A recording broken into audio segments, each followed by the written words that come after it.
나는 20대부터 인구 소멸해서 우리나라가 힘들어질 거라는 이야기를 많이 들었어. 아, 그래요? 노무현 때도 그랬어요. 경제부총리 뭐 이런 사람들이 나와가지고 맨날 떠들었어. 인구 소멸 때문에 어쩌고저쩌고 막 이런 거 떠들었고, 뭐 집값 떨어질 거고 막 이런 얘기 했거든. 그래. 근데 이제 막 시장에 나가보면 집값 막 오르고 있고, 그래서 난 집을 산 거거든. 근데 그 이야기는 끝도 없이 계속 지금도 계속되고 있는데, 그래서 제가 어린 마음에 야, 진실은 무엇일까? 사실이 아니라 진실은 무엇일까 생각해서 찾아봤어. 진짜 인구가 어떻게 되는 거야? 궁금하잖아요. 그래서 내가 알아낸 게 인구 추계라는 게 있네? 어머, 야, 50년 뒤에 우리나라 인구가 몇 명이나 될까? 이게 인구 추계라는 게 있네? 그래서 50년 단위로 이제 인구 추계를 하잖아요. 그러면 지금 2020년 되니까 2020년에 하면 2070년까지 인구 추계가 있다는 거지. 그러면 그 뭐 출산율이 줄어들고 뭐 이 30년 뒤에는 뭐 이렇게 0.7이니까 뭐 2명이 만나서 1명 나오니까 뭐 100명이 49명이 되고, 그거는 출산율만 이야기하는 거고, 이렇게 그런 거를 뭐라 하면 죽는 사람이 많고 태어나는 사람이 적은 거를 자연 소멸이라 그래. 그런 거를 이제 그게 어떻게 될지 어떻게 하냐고, 더 가속화가 될지 좀 느려질지 모르는 거잖아요. 그래서 인구 추계를 하는 것도 그냥 안 하고 시나리오를 26개인가 만들어서 해요. 가장 좋을 때, 가장 안 좋을 때, 평균 이렇게 한단 말이야. 그래서 그런 시나리오를 가지고 인구 추계에다 답을 하나만 내는 게 아니라 이럴 수도 있다. 자기들도 모르니까. 긴 기간 동안 어떻게 될지 모르니까. 그래서 이렇게 하면 결국에는 그걸 보면은 2022년에 했거든요. 72년 앞으로 몇 년 남았어? 거의 50년 남았잖아요. 그러면 그때 우리는 거의 오늘을 하고 있겠지, 죽었구나. 그렇죠. 그렇지? 이제 그때는 어떻게 돼요? 안 좋으면 1,500만 명이 줄어들어서 3,500만 명이 되고, 시나리오가 좋으면 그 4천만 명보다 조금 많을 거다. 이런 이야기 하는 거야. 소멸하는 게 그들이 주장하는 것처럼 막 금방이라도 이렇게 30년 지나면 이렇게 줄어들 것처럼 50년 뒤면 소멸할 것처럼 이야기하는데, 이제 그거는 왜곡하는 거고, 여러분들을 홀리는 거다 이야기지. 진실은 이거더라 이거죠. 그러면 어떻게 되냐? 그게 자연 감소야, 자연 감소. 근데 이 자연 감소만 볼 게 아니라 이동에 의한 감소가 있다는 거죠. 이동에 의한 감소. 자연 감소만 이야기하잖아요. 이동에 의한 감소는 뭐냐면, 지방에서 태어나면요, 공부 열심히 하고 물론 거기 나오신 분들도 많지만, 좀 안 된 이야기지만, 다 서울로 와요. 저도 서울로 왔어요. 30년 전에. 나는 서울에 가야겠다고. 우리 엄마가 말리는데. 지방에도 좋은 데 많고, 교육대, 사범대 가서 선생하고 이러면 좋다고. 그게 장땡이라고. 근데 나는 그런 건 안 할 거라고. 나는 회사 취직할 거라고. 나는. 그래서 서울로 왔단 말이야. 엄마는 몰라? 아들은 나면 서울로 보내고, 말은 나면 제주도로 보내야지. 막 이러면서 내가 30년 전에 엄마한테 그랬단 말이야. 그럼 엄마가. 그러니까 엄마는 그냥 아들이 멀리 가는 걸 싫어하는 거지. 옆에 있었으면 하는 거지. 여기도 좋은 게 많으니까. 그러니까 되게 착한 아들이었나 보네요.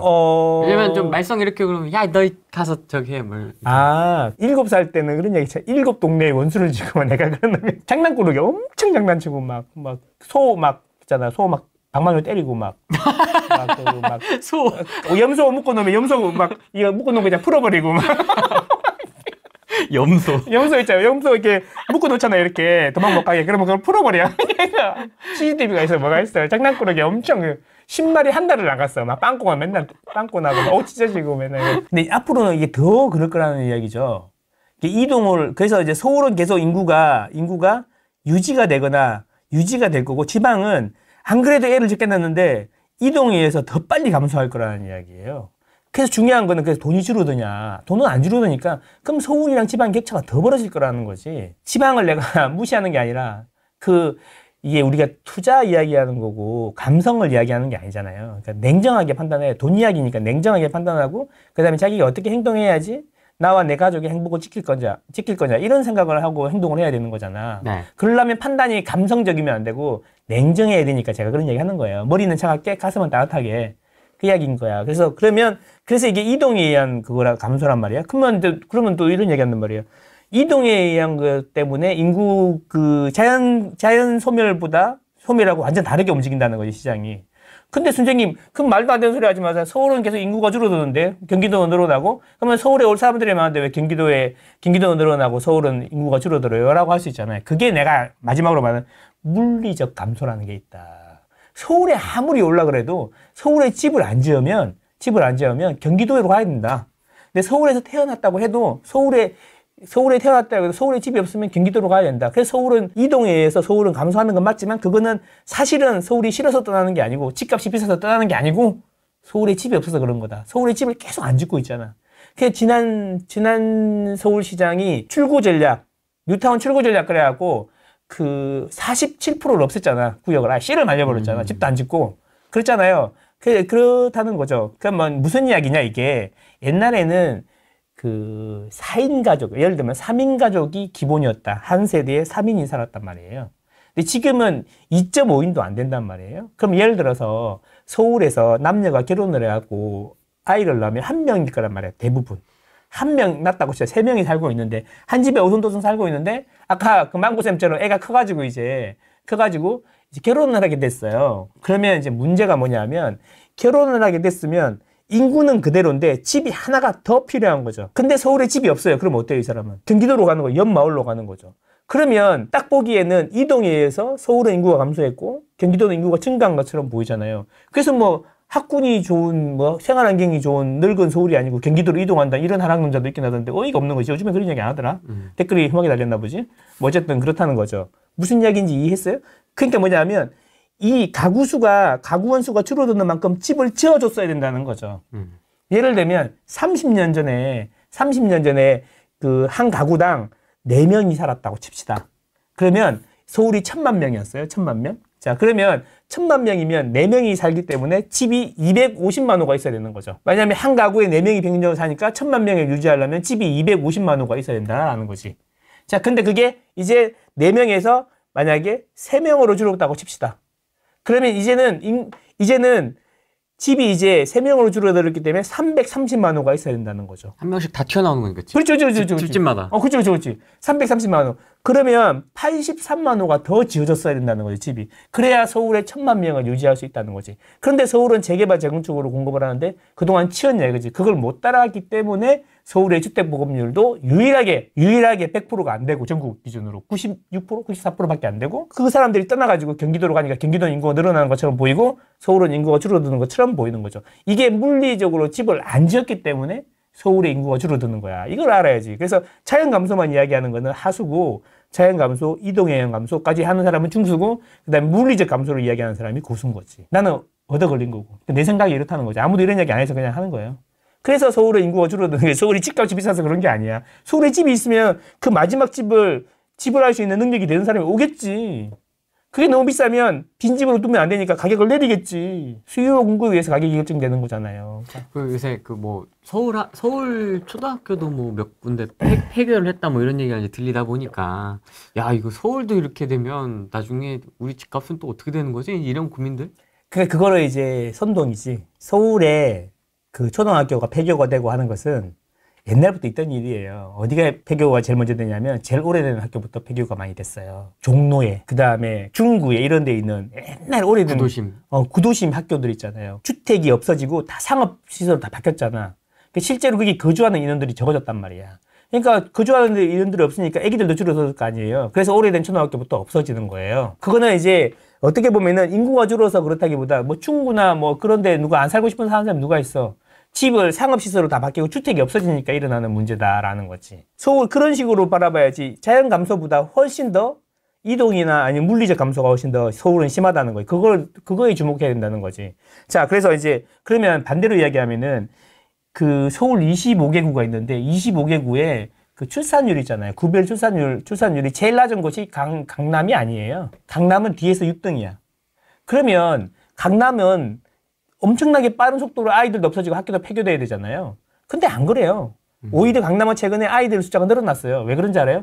최근에 강남에 입주 물량이 많았어요. 개포동, 그 다음에 뭐 개포동이라든지 반포라든지 이런 데 입주 물량이 많았잖아. 입주 물량이 많았다는 이야기는 재건축을 통해서 입주를 했기 때문에 보통 30% 정도 늘어난단 말이에요. 가구수가. 근데 그것만 보면 안 돼. 싹 바뀌면서 새로운 사람들이 들어와. 기존에 살던 100세대가 있는데 130세대가 된다고 해서 30세대만 새로운 사람이 되는 게 아니라 이 기존의 100세대 중에도 대부분은 임대가 많단 말이야. 그래서 싹 바뀌면서 그 옛날 싼 구축에서 비싼 신축이 되면서 젊은 애기 엄마들이 많이 온단 말이야. 그렇죠. 구성원이 바뀌는 거죠. 그렇죠. 구성원이 바뀌는 거죠. 그래서 애기들이 늘어나요. 그래서 강남을 보면 애기들도 늘어났고요. 애기들 늘어나서 이걸 보면 딱 알 수가 있는 거지. 아, 입주 물량이 많은 개포동으로 인해서 강남의 인구가 늘어났다니까. 최근에 출산율은 낮은데. 그러니까 자연 감소만 보면 안 돼. 자연 감소를 보는 사람은 하수야. 그런 사람을 믿고 그냥 그러면 안 되지. 진실을 이야기해야지. 자연 감소, 이동 영향 감소, 그리고 물리적 감소가 있다. 그래서 서울의 집은 계속 안 지을 건데 앞으로도 잘 짓겠어요? 잘 되겠어요, 뭐가, 여러분? 안 됩니다. 그래서 뭐 하는 거야? 외곽에다 자꾸 집을 짓잖아.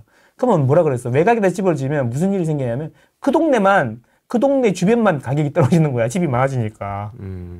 아무리 외곽에다 집을 줘도 서울에 빈집이 있으면 그러면 서울에 빈집에 살겠어요?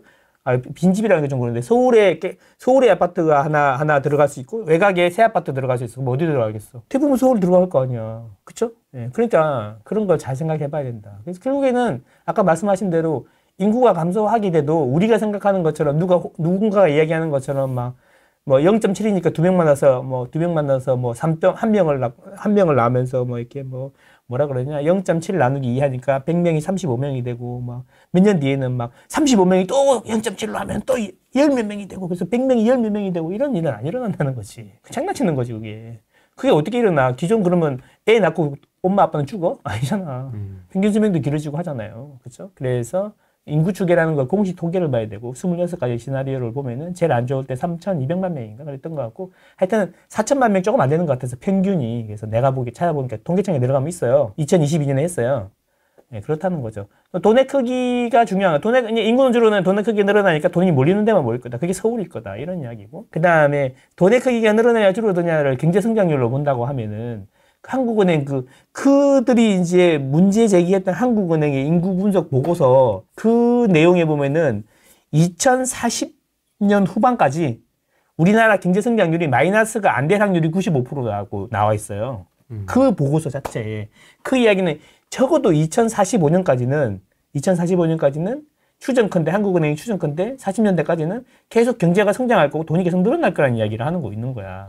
그럼 그 돈이 다 어디 가겠어? 몰리는 곳에만 더 많이 몰리니까 이제. 그래서 이제 앞으로는 어디 사야 된다? 핵심지에 사야 된다. 핵심지. 부산 해운대가 안 없어진다. 제일 마지막에 없어지겠지. 해운대 센텀 있고 마린 있고 하지만 그 뒤에 반여동 뭐 이런 데 가면은 그런 데는 달라요. 또 동네가 완전 달라요.